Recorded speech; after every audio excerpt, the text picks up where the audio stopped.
hande bo weti weli mi wari mi don mari nelal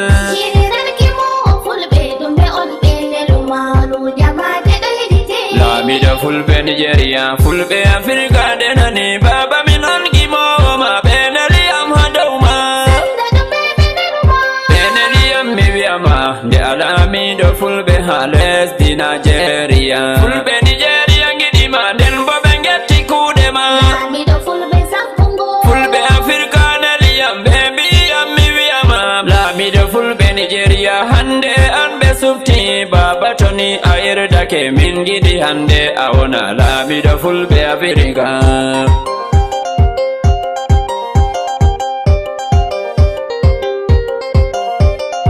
Alhaji Bello Bodejo lamiɗo fulɓe Nigeria min giɗi hande a wona lamiɗo fulɓe Afrika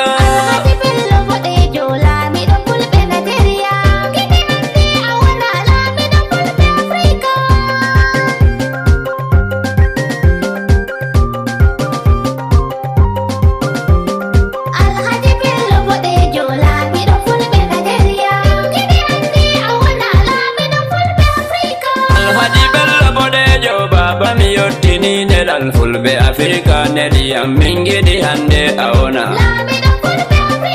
hande ne ha ɓe suftima useni baba am jaɓu min giɗi hande a wona himɓe nanoɓe gimiyam nde ɓe andi mi gimowoma kanka waɗi ɓe neliyam ɓe mbiyam sai a wona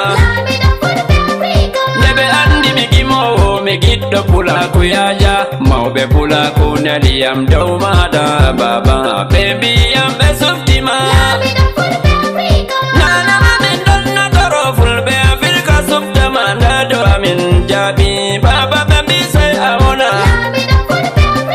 baba a yiɗi pulaku mawɓe pulaku suftima useni lamiɗo jaɓu min giɗi hande a wona lamiɗo fulɓe Afrika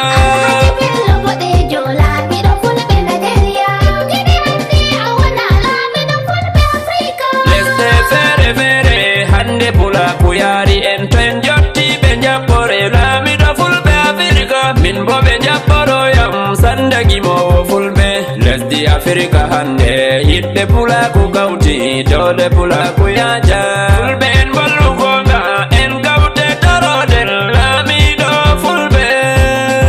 sannu baba useni toni a jaɓi min giɗi hande a wona lamiɗo fulɓe Afrika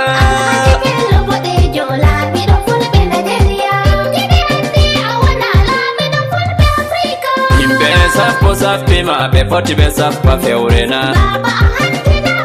nda temere sappima ɓe poti ɓe tayma fewrena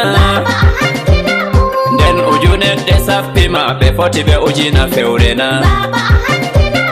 fulɓe Afrika dari ɓillaje ɓe wantiri kanka waɗi ɓe tefima min ɗon andi daraja ma baba a yiɗi pulaku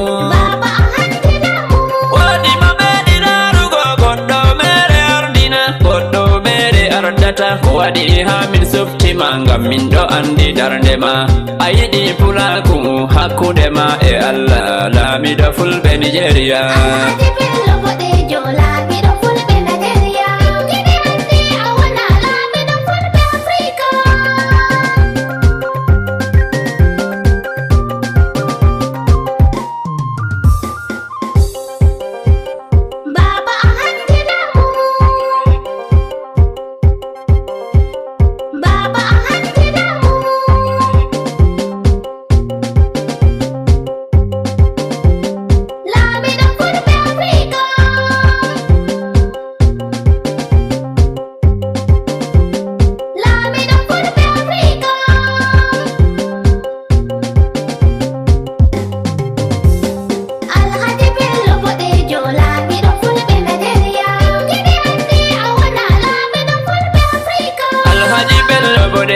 hande de min keɓima a wasti gondi amin nder lesdi Afrika fulɓe Afrika ummake dokkitirima baba hande ɓe mbi sai a wona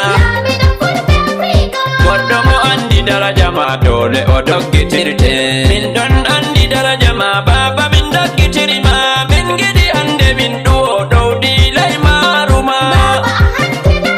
fulɓe ma min gidi hande awona Lamiɗo fulɓe Afrika. hande min kokkitima sawru pulaku Afrika ngam min andi daraja ma baba no a dari ɗo Baba a handinamu. Alhaji Bello Bodejo fulɓe Afrika ɗuwike ɗowdi lay maruma Baba a handinamu. Alhaji Bello Bodejo laamiɗo marɗo barka Baba a handinamu. laamiɗo ballito oɗo walla talaka en Baba a handinamu. an be jawdi maɗa a salaki o walluma Baba a handinamu. hande damo ha nder piroje nde weeti fu ngam yillago fulɓe Baba a handinamu. nda tabital ɓuraku kotoye fu ɓe ƴawnete ngam ɓe ɗo andi daraja ma kanka waɗi min suftima baba min bisaya wona laamiɗo fulɓe Afrika Alhaji Bello Bodejo lamiɗo fulɓe Nigeria. Gidi hande a wona lamiɗo fulɓe Afrika. fulɓe Afrika ne ndiyam ɓe bisay alamo Lamiɗo fulɓe Afrika. min sanda miɗo yeli baba o salamu Lamiɗo fulɓe Afrika. ngam mi fotayi waytugo baba ko a wandiyam a fodde balɗe am min mi fotayi waytugo ko nde mi joɗi baba miɗon yettama yettore nde timmata Allah ni fodu balɗe ma hande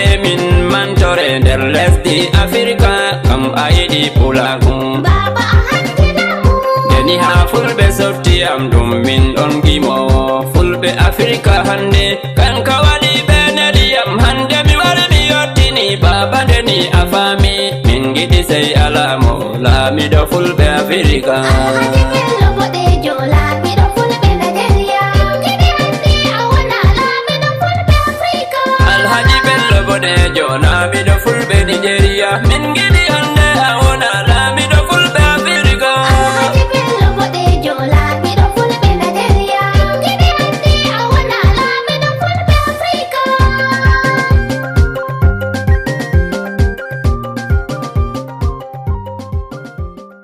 Bonji Abdoulaye Moradi Pulaku Adnaru mi wondi ɗo e ɗuwoyɗe daga leyɗe Afrika. Leyɗe ɗe waruɓe e inɗe muɗum hocci dabare wi ardini kanko Bello Bodejo fa hannin o laato hoorejo. Mi yetti Allah kawtal hoore amma den kan kawtal ngal laɓita num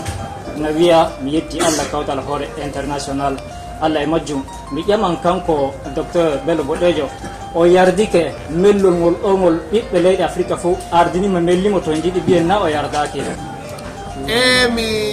mi salantako fulaku ngam fulaku to ni a wi a huwana fulaku sey fulaku ɓe kawti ɓe mbima ra ko ɓe giɗi ta salankeɓe bo ayi ɗum waɗayi ayi ɓe mbi fulɓe mbi way himɓe sappo sappatako fewre to gam majjum mi alalle wala no watta himɓe ndaara sappoyam hunde nde waɗayi gam majjum mi jaɓi noon no ɓe mbi ɓe melliyani ni mimi kake hoore ɓe jowa malafare ɓe jowa metal ɓe jowa kala ɗum fu ɗum finata dow hoore